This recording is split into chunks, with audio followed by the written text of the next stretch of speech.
Encounter को लेकर हमेशा सवाल उठते रहे और हमेशा इनकाउंटर की जांच भी होती है, बाकायदा ह्यूमन राइट कमीशन के पास पूरी रिपोर्ट जाती है। हाल के वक्त में आपको याद होगा 2 ऐसे इनकाउंटर जो काफ़ी चर्चित रहे। एक हैदराबाद जिसमें एक डॉक्टर के साथ रेप हुआ था और कैसे पुलिस कस्टडी के अंदर ही फिर जितने भी 4 लोग पकड़े गए उनका इनकाउंटर होता है कि वो कस्टडी से भाग रहे थे। दूसरा विकास दुबे कानपुर, जिसके बारे में पहले से ही मालूम था कि इनकाउंटर होगा और वैसे ही होता है, गाड़ी पलटती है और इनकाउंटर होता है। इनकाउंटर शुरू से ही सवालों के घेरे में क्यों रहता है, उसकी वजह यह है कि हमेशा जब इनकाउंटर होता है तो पुलिस की यही दलील होती है कि सामने वाला भाग रहा था या फिर पुलिस पे उसने गोली चलाई और जवाब में पुलिस को गोली चलानी पड़ी जिसमें मौत हो गई। बहुत सारे लोग इनकाउंटर को एक तरह से सरकारी कत्ल भी कहते हैं। विकास दुबे या हैदराबाद वाले मामले में तो किसी पुलिस को गुनहगार नहीं ठहराया गया, लेकिन इस देश में ऐसे बहुत सारे इनकाउंटर हुए हैं जिसकी वजह से बहुत सारे पुलिस वाले जेल में हैं और उनके ऊपर बाकायदा 302 यानी कि कत्ल का मामला दर्ज किया गया, मुकदमा चला, सज़ा हुई। एंटीरिया केस में एक जो कांस्टेबल था वो पेरोल पे आया था, वो भी एक इनकाउंटर में उम्र कैद की सज़ा काट रहा था। ऐसे ही ना मालूम कितने केस हैं। लेकिन इस देश में इकलौती एक मिसाल है इनकाउंटर को लेकर जिसमें एक साथ एक स्टेट के 18 पुलिस वालों को सज़ा सुनाई गई और 18 के 18 को उम्र कैद, लाइफ इम्प्रिजमेंट। इतनी बड़ी तादाद में एक साथ इतने पुलिस वालों को इनकाउंटर के लिए सज़ा देने का ये इकलौता और अब तक का आखिरी मौका है। न उसके बाद इतनी बड़ी तादाद में पुलिस वालों को सज़ा हुई, न उससे पहले कभी हुई, बल्कि ये वो इनकाउंटर है जिसकी दहशत ऐसी है कि उसके बाद से उस स्टेट में करीब 12 साल हो गए, दोबारा फिर कभी इनकाउंटर ही नहीं हुआ। पुलिस वालों की हिम्मत ही नहीं हुई कि वो इनकाउंटर करें। कहानी उत्तराखंड की है। उत्तराखंड में आखिरी इनकाउंटर 2009 में हुआ था, आज 2021 है। 2009 के बाद दोबारा कभी इनकाउंटर नहीं हुआ। क्यों नहीं हुआ, ये इस कहानी को समझने के बाद, सुनने के बाद आपको पता चलेगा। गाजियाबाद के करीब एक लड़का रहता था, उसका नाम था रणबीर सिंह। पढ़ने लिखने में ठीक ठाक, माँ बाप ने उसको MBA करवाया। MBA करने के बाद उसका एक इंटरव्यू था और इंटरव्यू के लिए उसे देहरादून जाना था। बात 3 जुलाई 2009 की है, 3 जुलाई 2009। वो इंटरव्यू देने के लिए वहाँ चला जाता है। 3 जुलाई की ही सुबह उसका इंटरव्यू था। इंटरव्यू पूरा हो जाता है और उसको अभी वहीं रुकना था। माँ बाप भी खुश, चलो बेटे की पढ़ाई पूरी हुई, नौकरी लगेगी। लेकिन माँ बाप की सारी खुशी अगले ही दिन काफूर हो जाती है जब 4 जुलाई की सुबह का वो अखबार देखते हैं और उस अखबार में देहरादून से छपने वाले जितने अखबार थे, फ्रंट पेज पे एक ही खबर थी और वो ये थी कि एक बदमाश, एक गैंगस्टर की पुलिस एनकाउंटर में मौत।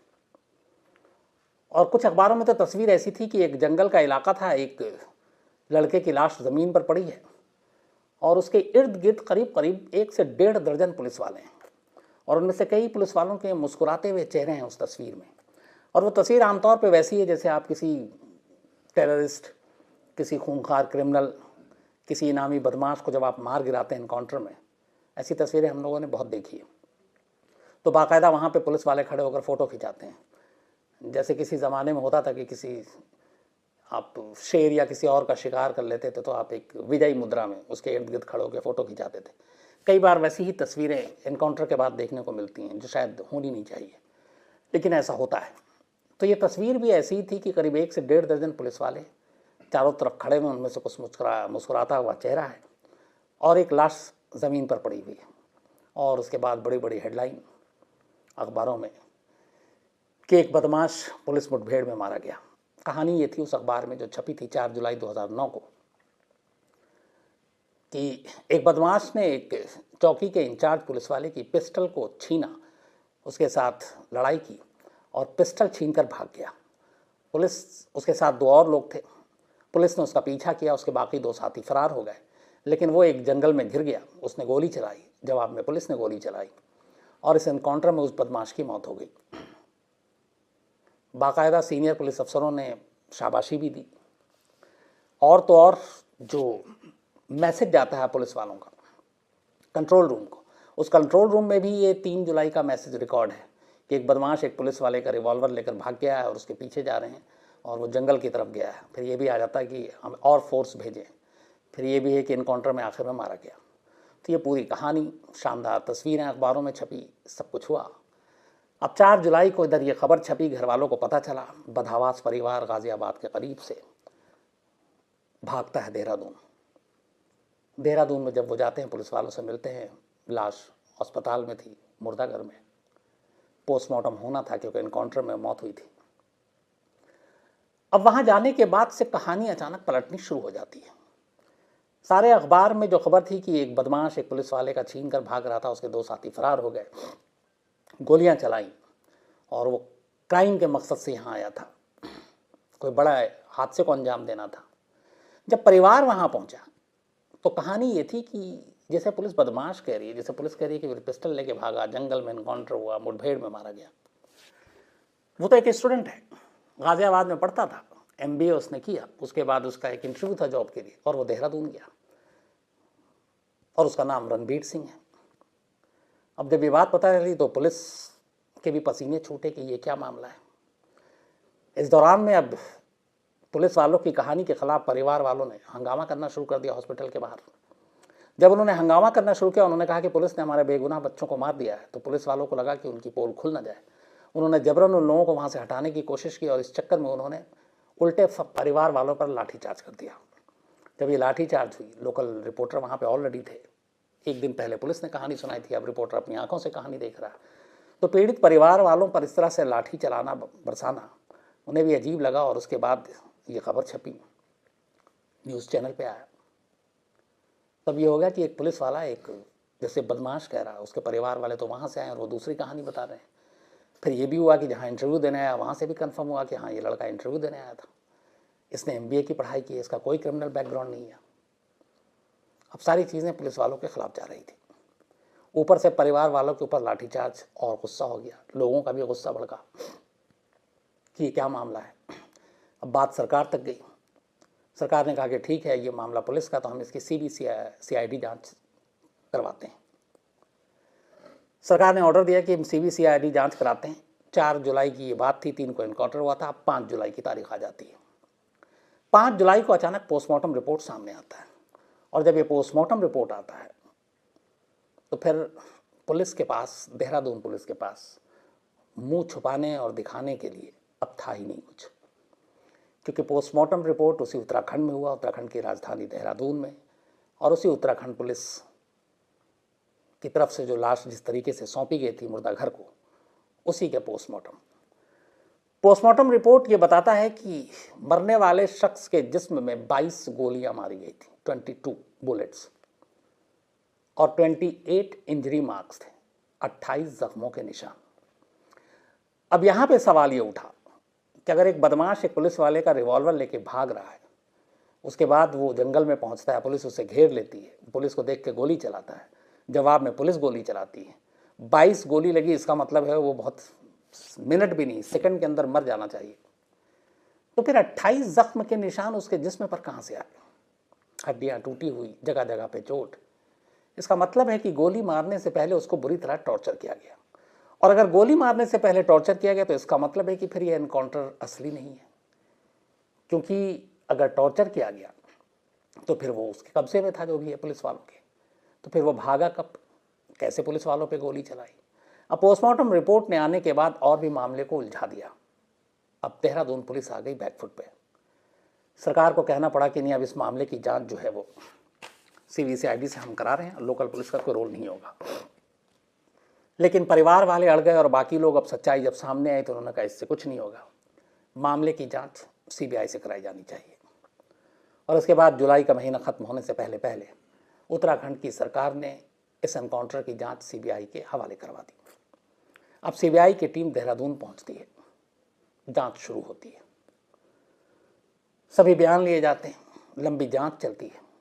जांच के बाद CBI एक चार्जशीट दाखिल करती है। चार्जशीट मतलब पूरे जुर्म की कहानी। CBI की उसी चार्जशीट से अब यहां से कहानी शुरू करता हूं। पुलिस ने कहा कि एक लड़का, एक बदमाश रिवॉल्वर छीन के भाग रहा है, जंगल में पकड़ा, घेरा, उसने गोली चलाई, हमने गोली चलाई, वो मारा गया। ये देहरादून पुलिस की गवाही और बयान। अब सीबीआई की कहानी। सीबीआई ने सारी जब तफ्तीश की तो उसके बाद उसने सिलसिलेवार चीज़ें लिखी, और सीबीआई ने जो कहानी लिखी वो ये थी कि 3 जुलाई की सुबह रणबीर सिंह का इंटरव्यू था। 2 जुलाई को वो गाजियाबाद से देहरादून के लिए रवाना होता है। करीब 4 से 5 घंटे लगते हैं, उस सड़क के रास्ते जाता है। वहाँ उसका दोस्त था, वो अपने दोस्त के साथ रहता है जिसका नाम था राम कुमार। 3 जुलाई की सुबह उसका इंटरव्यू होता है। इंटरव्यू ठीक ठाक हो गया, और इंटरव्यू के बाद बल्कि ऐसा था कि शायद 4 जुलाई से उसको ऑफर भी दे दिया गया कि आप नौकरी ज्वाइन कर लीजिए। अब रणबीर सिंह बेहद खुश। उसके बाद वो राम कुमार के साथ देहरादून में ही उसका एक और दोस्त रहता था जिसका नाम था अशोक। तो उसने कहा कि चलो अब यहाँ आए तो अशोक से भी मिल लेते हैं। तो रणबीर सिंह अपने मोटरसाइकिल पर, राम कुमार उसका जो दोस्त था उसके साथ था, और ये लोग देहरादून में ही वहाँ पे एक सड़क है मोहनी रोड, वहाँ जा रहे थे अपने दोस्त से मिलने के लिए। लेकिन इत्तेफाक की बात थी कि 3 जुलाई को ही हमारे देश की राष्ट्रपति प्रतिभा पाटिल जी वो देहरादून के दौरे पर थी। वो देहरादून फ्लाई करके गई, वहाँ जॉली ग्रांट एयरपोर्ट पे लैंड की, और अब उनको वहाँ से मसूरी जाना था। तो मसूरी सड़क के रास्ते जाना था, मसूरी में एयरपोर्ट है नहीं। तो जॉली ग्रांट एयरपोर्ट से उतरने के बाद प्रतिभा पाटिल जी का काफिला सड़क के रास्ते अब मसूरी जा रहा है, और ये वक्त है करीब दोपहर के 3:45 बजे का। और ठीक उसी वक्त जिस रास्ते से इस काफिले को होकर गुजरना था, उनमें से एक रूट ये भी था जहाँ पर रणवीर सिंह अपने दोस्त राम कुमार के साथ बाइक पर था और अपने तीसरे दोस्त अशोक से मिलने जा रहा था। तो जब ये अराघर चौकी के पास पहुंचे इसी मोहनी रोड पर, तो वहाँ पे चूंकि प्रेसिडेंट का काफिला गुजरना था, सारे पुलिस ट्रैफिक पुलिस वालों को सड़क पे बुला लिया गया था रूट मेंटेन करने के लिए। तो अराघर पुलिस चौकी के इंचार्ज थे मिस्टर जेडी भट्ट। ये अराघर पुलिस चौकी है एक। तो इनकी टीम एक जगह पर उसी सड़क पर मोहनी रोड के पास ये बैरिकेड्स लगाए हुए थे, और आम लोगों को लगभग उस वक्त जैसे ही प्रेसिडेंट का काफिला इनके पास मैसेज आ रहा था तो उस ट्रैफिक को रोकना था और प्रेसिडेंट के काफिले को आगे निकलवाना था। इत्तेफाक से रणबीर सिंह उसी जगह पर अपनी बाइक को रोके और इंतज़ार कर रहा था आगे बढ़ने का। चौकी इंचार्ज ने उससे कहा कि तुम अपनी बाइक यहाँ से हटा लो, ये रूट लग चुका है प्रेसिडेंट का। इस पर वो बाइक हटाने से इनकार करता है। चौकी इंचार्ज को गुस्सा आता है, वो कुछ कहता है, उधर से वो कुछ कहता है, और इसके बाद हाथापाई भी हो जाती है। चौकी इंचार्ज रणवीर को मारता है, रणवीर भी पलट के पुलिस वाले के साथ गुत्थम गुत्थी करने लगता है। अब जब गुत्थम गुत्थी होती है तो इसके बाद जो चौकी इंचार्ज है वो अपने बाकी साथियों को बुला लेता है और फिर रणबीर को पकड़ता है और रणबीर को पकड़ के चौकी ले जाता है। इस दौरान में उसके जो दोस्त थे वो वहाँ से भाग गए। अब रणबीर अकेला पुलिस के पास। चौकी इंचार्ज जेडी भट्ट को बेहद गुस्सा, क्योंकि उसने हाथापाई की थी, पुलिस वालों पे हाथ उठाया था। तो अब यहाँ पे पुलिस चौकी ले जाने के बाद खबर यह है कि उसे पूरी तरह पीटा गया और पूछा गया कि बताओ कि तुम्हारा दोस्त कहाँ है। उसने बताया कि मेरा दोस्त जहाँ रहता है, पता बताया। उसने कहा कि चलो। अब इसके बाद पुलिस की टीम रणबीर को लेकर धर्मशाला रोड पर उस फ्लैट में पहुंची जहाँ पे रणविजय का दोस्त रहता था और रणबीर का। तो जब उस फ्लैट पे पहुंची तो फ्लैट के आसपास जाहिर सी बात है पुलिस किसी को लेकर आती है तो आदमी की नज़रें उधर उठती हैं, देखता है, सोचता है, क्योंकि सभ्य समाज में किसी के घर पे पुलिस आए तो आज भी लोग अजीब नज़रों से देखते हैं। तो रणबीर को लेकर पुलिस धर्मशाला एरिया में उस फ्लैट पे पहुंचती है जहाँ उसका दोस्त सूरज रहता था, और उसे लगा कि दोनों दोस्त यहीं भाग कर आ गए हों, राम कुमार और सूरज। लेकिन उस फ्लैट में दोनों नहीं थे। लेकिन हुआ क्या कि तमाम पड़ोसियों ने पुलिस को वहाँ आते हुए और रणबीर को पकड़ कर लाते हुए देखा, तो वो सारे विटनेस हो गए। अब जब फ्लैट पे मिला नहीं तो पुलिस वाले वापस गुस्से में फिर चौकी पहुँचते हैं और चौकी ले जाकर बहुत बुरी तरह पिटाई करते हैं। कई पुलिस वाले एक साथ टूट पड़ते हैं रणबीर पे। पिटाई से वो बुरी तरह घायल हो जाता है, लगभग समझिए कि उसकी जान ही निकल रही। अब पुलिस वाले को भी एहसास हो जाता है कि ये शायद बचेगा नहीं, क्योंकि बहुत ज़्यादा मार दिया है। अब क्या करें, अगर कस्टडी में डेथ हो गई तो फिर नौकरी खतरे में है, जेल अलग जाने की नौबत आ जाएगी। यहाँ से पुलिस वालों ने प्लानिंग शुरू की। उन्होंने कहा कि आप एक काम करते हैं, उन्होंने एक कंट्रोल रूम को पहले मैसेज दिया। उन्होंने कहा इस फलाने जगह से इस सड़क पर एक बाइक मोटरसाइकिल सवार एक बदमाश जो हमारे चौकी इंचार्ज हैं भट्ट, उनका सर्विस रिवॉल्वर लेके भाग गया है और हम उसके पीछे जा रहे हैं, ये मैसेज देते हैं कंट्रोल रूम में। कंट्रोल रूम में मैसेज देने का मतलब ये होता है कि सब कुछ रिकॉर्ड हो जाता है टाइमिंग के साथ। उसके बाद अब ये मैसेज दिया, थोड़ी देर के बाद फिर ये लोग पहुंचते हैं, वहाँ पे एक जंगल है कुछ दूरी पर, और उस जंगल से एक मैसेज देते हैं कि यहाँ पे बदमाश जो है जंगल में है और वो पुलिस टीम पे गोली चला रहा है, हमारे लिए और फोर्स भेजिए। अब ये भी मैसेज कंट्रोल रूम में दर्ज हो गया, अब और फोर्स पहुंची। इसके बाद फिर थोड़ी देर के बाद एक और कंट्रोल रूम में मैसेज जाता है कि मुठभेड़ में उसने चूँकि गोली चलाई, हमें जवाबी गोली चलानी पड़ी, तो वो बदमाश मारा गया। अब ये भी रिकॉर्ड हो गया कंट्रोल रूम में। अब इसके बाद सारी पुलिस टीम पहुंचती है, चारों सबसे घेरती है, तस्वीरें खिंचाई जाती हैं, बड़े पुलिस अफसर शाबाशी देते हैं। उसको जोड़ा जाता है कि कैसे प्रेसिडेंट ऑफ इंडिया इस वक्त इधर से गुजर रही थी और एक बदमाश एक पुलिस वाले का सर्विस रिवॉल्वर छीनकर भाग गया। कुछ भी हो सकता था, प्रेसिडेंट को भी निशाना बना सकता था। जितनी बातें जैसी चीज़ें थी वो सारी हो सकती थी, लेकिन कुल मिला के देहरादून पुलिस ने यही साबित किया कि एक बदमाश था, एक पुलिस वाले का रिवॉल्वर छीना, भागा और कोई बड़ी वारदात कर सकता था। ये सब कुछ हो गया।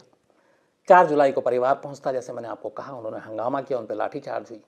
5 जुलाई को पोस्टमार्टम रिपोर्ट आ गई।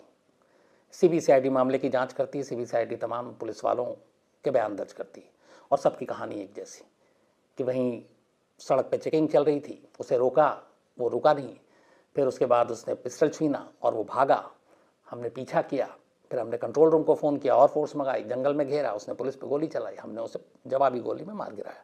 यही कहानी सीबीसीआईडी को दी गई। बाद में फिर ये मामला सीबीआई को सौंप दिया गया। अब सीबीआई ने जब मामले की जांच की तो कुछ चीज़ें जो थी देहरादून पुलिस की बेवकूफ़ी, जिसकी वजह से उनका काला सत्य सामने आ गया। पहली चीज़, पुलिस ने बिना जांच पड़ताल के अपनी तरफ से ये कह दिया कि एक बदमाश था जिसको हमने मार गिराया। रणबीर सिंह का कोई क्रिमिनल बैकग्राउंड नहीं। रणबीर सिंह के सारे सबूत ये थे कि वो 2 जुलाई को ही घर से निकला था, 3 जुलाई को उसका इंटरव्यू हुआ था, उस कंपनी ने भी इस बात की तस्दीक की, 4 जुलाई से उसे नौकरी करनी थी और उसके पास कोई हथियार नहीं। दूसरा, पुलिस ने कहा कि चौकी इंचार्ज भट्ट का वो सर्विस रिवॉल्वर लेके भागा। मुठभेड़ के बाद उन्होंने उस रिवॉल्वर की बरामदगी दिखाई। और यहाँ पे भी और बड़ी बेवकूफ़ी, रणबीर सिंह के इनकाउंटर के बाद उसके पास से जो रिवॉल्वर की बरामदगी दिखाई, वो चौकी इंचार्ज भट्ट का रिवॉल्वर ही नहीं था, वो एक कट्टा था देसी। अब सवाल ये था कि अगर वो लेके भागा और पुलिस ने लगातार उसका पीछा किया तो इस दौरान में तो वो कहीं और दूसरा कट्टा तो ला नहीं सकता था। तो इसका मतलब है कि पुलिस ने झूठी कहानी सुनाई कि वो सर्विस रिवॉल्वर लेके भागा, क्योंकि वो तो बरामद हुआ नहीं उससे, और ये कट्टा था जो खुद पुलिस ने मुहैया कराया। तीसरी चीज़, पुलिस ने कहा कि सर्विस रिवॉल्वर लेके भागा, हम लगातार पीछे करते रहे और सीधे जंगल में पहुंच के मारा। अब बीच में ऐसे ऐसे गवाह सामने आ गए। इस झगड़े और एनकाउंटर के बीच में यही पुलिस धर्मशाला के उस इलाके के फ्लैट में पहुंचती है रणबीर को लेकर, ताकि उसके दोनों दोस्तों को भी ढूंढे और उनकी भी पिटाई कर सकें। वो थे नहीं, लेकिन इस फ्लैट में जाकर पुलिस ने गलती कर दी, क्योंकि उसने अपने खिलाफ बहुत सारे वहाँ पे गवाह और सबूत छोड़ दिए। लोगों ने गवाही दी कि उन्होंने रणबीर सिंह को जिंदा देखा था और पुलिस की हिरासत में देखा था, और वो ठीक ठाक था तब भी, और यहाँ पुलिस लेकर आई थी उसे उसके दोस्तों को ढूंढने के लिए और ले गई। तो अब सवाल ये है कि जब पुलिस की हिरासत में रणवीर सिंह था तो फिर एनकाउंटर कैसे हुआ, वो हिरासत से कैसे भागा? और पुलिस की कहानी में कहीं हिरासत से भागने का जिक्र नहीं था।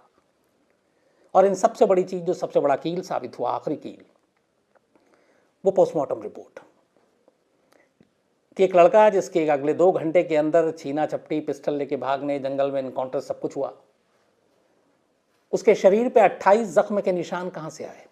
एनकाउंटर के दौरान पुलिस वाले ने जाके पहले उसको पकड़ा भी नहीं, पीटा भी नहीं। और अगर वो कहते कि हाँ हमने पकड़ लिया और पीटा, तो फिर ये होता जब पकड़ और पीट लिया तो फिर 22 गोली क्यों मारी, तो ये बता नहीं सकते थे। तो सवाल ये था कि गोली तो लगी, लेकिन शरीर पे 28 जख्म के निशान कहाँ से? इसका मतलब है कि साफ है, पुलिस ने पहले उठाया, उसे बुरी तरह पीटा, जब लगा कि अब वो बचेगा नहीं, मर जाएगा, तो फिर एक फेक इनकाउंटर का ड्रामा रचा, जंगल में ले गए और गोली मारी। और उसमें यह भी था कि जो 22 गोलियां लगी हैं वो सब के सब बेहद करीब से मारी गई। एनकाउंटर में आमतौर पे दूरी से निशाना एक दूसरे पे गोली चलाई जाती है, यहाँ पे ये था कि सब बेहद करीब से गोली मारी गई है, और 1 2 नहीं, 22 गोली, वो भी एक स्टूडेंट को जिसका कोई कसूर नहीं। सिर्फ ये कि एक झगड़ा हुआ था। ये पोस्टमार्टम रिपोर्ट ने भी आखिरी कील ठोकी। अब इसके बाद सीबीआई ने ये चार्जशीट दाखिल की। ये मामला पहले देहरादून की अदालत में था, लेकिन रणवीर सिंह के परिवार वालों ने ये शक जताया कि शायद उत्तराखंड और देहरादून के अंदर चूँकि सारे पुलिस वाले इसमें मुलजिम हैं, सही से इंसाफ ना हो पाए, तो इसलिए वो चाहते थे कि इस मामले की सुनवाई देहरादून की बजाय दिल्ली में हो। और फिर दिल्ली में इस मामले को सुप्रीम कोर्ट ने उन्होंने अर्जी दी थी, सुप्रीम कोर्ट ने एक्सेप्ट किया और कहा कि इस मामले की जो जांच है वो दिल्ली में हो। 31 जुलाई 2009 को सीबीआई ने इस मामले की जांच शुरू की थी पहली बार, और उसके बाद 4 जून 2014 को उन्होंने चार्जशीट दाखिल की। और इस चार्जशीट में उन्होंने कुल 18 पुलिस वालों को रणवीर सिंह की मौत का जिम्मेदार माना। सीबीआई की विशेष अदालत ने, लोकल कोर्ट ने 6 जून 2014 को 18 के 18 पुलिस वालों को उम्र कैद की सजा सुनाई और कहा कि ये वाकई जिस तरीके से इन्होंने मारा है, क्योंकि एक वर्दी में है और ऐसा आपसी एक गुस्सा या झगड़ा और उसके लिए इस बेरहमी से किसी का कत्ल, और चूंकि ये लोग कानून के मुहाफिज हैं तो इनके हाथों अगर ऐसा हो तो ये बहुत ही संगीन मामला हो जाता है। इसलिए 18 के 18 पुलिस वालों को उम्र कैद की सज़ा सुना दी सीबीआई की स्पेशल कोर्ट ने। ये देश के इतिहास में पहला ऐसा मौका था जब किसी इनकाउंटर के लिए एक साथ 1.5 दर्जन यानी कि 18 पुलिस वालों को लाइफ इम्प्रिजमेंट की सज़ा हुई। खैर, इस सज़ा के खिलाफ तमाम पुलिस वाले फिर ऊपरी अदालत में गए, मतलब हाई कोर्ट में गए, और दिल्ली हाई कोर्ट में ये मामला आया 6 फरवरी 2018, अभी 3 साल पहले 6 फरवरी 2018 को दिल्ली हाई कोर्ट ने सीबीआई के स्पेशल कोर्ट के करीब 4 साल के बाद अपना फैसला सुनाया। और इस फैसले में सीबीआई ने स्पेशल कोर्ट के फैसले में कुछ बदलाव कर दिया। सीबीआई ने अपने फैसले में इन 18 पुलिस वालों में से 11 को बरी कर दिया। उन्होंने कहा कि इनके खिलाफ डायरेक्ट एविडेंस नहीं है। 7 पुलिस वालों के खिलाफ डायरेक्ट एविडेंस थे और उन 7 के 7 पुलिस वालों को उम्र कैद की ही सज़ा सुनाई गई और कहा गया कि ये सातों जो है ये माफ़ी के लायक नहीं है, इसलिए इनको उम्र कैद की सज़ा दी जाती है। जिन 7 पुलिस वालों को उम्र कैद की सज़ा सुनाई गई उसमें इंस्पेक्टर एसके जायसवाल, चौकी इंचार्ज जिससे झगड़े की शुरुआत हुई थी GD Bhatt, constable Ajit Singh, SOG प्रभारी नितिन चौहान, एसओ राजेश बिष्ट, उप निरीक्षक नीरज यादव और चंद्रमोहन, इन तमाम लोगों को उम्र कैद की सज़ा हुई। यानी एक इंस्पेक्टर और एक चौकी इंचार्ज, 2 सबसे बड़े, बाकी सब कांस्टेबल और उस लेवल के थे। कहते हैं कि इसमें 1-2 बड़े अफसरों के भी नाम थे उस वक्त, क्योंकि जब ये इनकाउंटर हुआ और वाहवाही और शाबाशी की बारी थी तब वो सीनियर और सुपीरियर अफसर भी आगे आगे थे और उन्होंने बाकायदा पीठ थपथपाई थी इनकाउंटर करने वाली टीम की। लेकिन फिर उन लोगों को बड़ी खामोशी के साथ शिकायत पत्र से और उनसे उनके नाम बाहर कर दिए गए और वो बच गए, और उनमें बड़े अफसर थे। तो फिलहाल हाई कोर्ट ने इस मामले में 7 पुलिस वालों को अब उम्र कैद की सज़ा सुना रखी है, 11 को बरी कर दिया है। अब इस मामले को फिर चैलेंज किया गया है सुप्रीम कोर्ट में। अब सुप्रीम कोर्ट में देखना ये है, एक तो ये चैलेंज है कि 11 को कैसे, जो सीबीआई है उसने इस फैसले को चैलेंज किया है कि 11 को बरी करने के ऊपर उन्हें आपत्ति है, और उधर रणवीर के परिवार वालों को भी अफसोस है इस हाईकोर्ट के फैसले पर। उनका कहना है, जो उनके पिता हैं रविंदर सिंह, कि ये उनके साथ इंसाफ नहीं हुआ कि उनके बेटे को 22 गोली मारी गई, 28 शरीर पर उसके जख्म थे। तो इस बेरहमी से मारने वाला कोई भी शख्स बचना नहीं चाहिए। तो उनका ये है कि 18 में से 11 को बरी करना है, उनके साथ इंसाफ नहीं है। तो अब सुप्रीम कोर्ट में क्या होता है ये भी आने वाला वक्त बताएगा। लेकिन ये देश के इतिहास का इकलौता ऐसा इनकाउंटर का मामला है जिसने कई जगह पर, बल्कि पुलिस वाले बहुत सारे जो इनकाउंटर करने के लिए तैयार बैठे रहते हैं, उनको भी सोचने में मजबूर किया कि इनकाउंटर करना चाहिए कि नहीं, कहीं ऐसा ना हो जाए। और 2009 के बाद उत्तराखंड में शायद, जहाँ तक मेरी जानकारी है, दोबारा कोई इनकाउंटर ही नहीं हुआ। ये शायद दहशत थी इतने बड़े पैमाने पे पुलिस वालों को जो सज़ा मिली उसकी। सीबीआई ने इसमें बेहतरीन काम किया था इन्वेस्टिगेशन का, और सीबीआई के ऊपर उस वक्त प्रेशर भी था, क्योंकि एक तरफ सीबीआई थी, दूसरी तरफ एक और फोर्स, पुलिस फोर्स ही, और इतनी बड़ी तादाद में चार्जशीट, इतने सारे पुलिस अफसरों के नाम। लेकिन जो छोटी छोटी जो सारी जानकारी और डिटेल्स और सबूत और गवाह थे वो सारे सीबीआई ने इकट्ठे किए। जैसे इसमें वो फ्लैट जो है धर्मशाला वाला, उसके सारे गवाह बड़े काम आए। हालांकि इसमें ये भी कि जो 2 दोस्त थे जो उस दिन हुआ रणवीर सिंह के साथ, बाद में वो कोर्ट में बयान नहीं दिया उन्होंने, वो भी अपने बयान से मुकर गए थे, लेकिन तब तक बाकी इतने सारे प्रूफ सबूत आ चुके थे कि अदालत को ज़रूरत भी नहीं पड़ी उनके बयानों की, और वैसी अदालत ने सज़ा सुना दी। तो ये थी कहानी उस एनकाउंटर की जिसमें देश के इतिहास में सबसे ज़्यादा एक साथ पुलिस वालों को सज़ा हुई।